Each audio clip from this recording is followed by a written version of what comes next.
কথাখিনি আমাৰ স্বামীৰ আগত নকয় পত্নীয়ে যদি আমাৰ মনৰ কথাখিনি স্বামীৰ আগত নকয়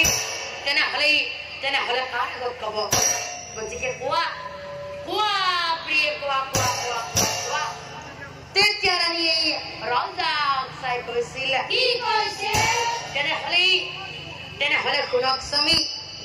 আমাৰ আহিবলগীয়া সন্তানটি যদি লৰা সন্তান হয় আমাৰ মাজলৈ আহে তেনেহলে নিশ্চয় আপুনি মহান কৰিব কিন্তু স্বামী এই একেটি সন্তান যদি ছোৱালী সন্তান হয় আমাৰ মাজলৈ আহে তেনেহলে আপুনি সমানে আনন্দ কৰিব আপোনাৰ মোৰ প্ৰাণ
Ayete como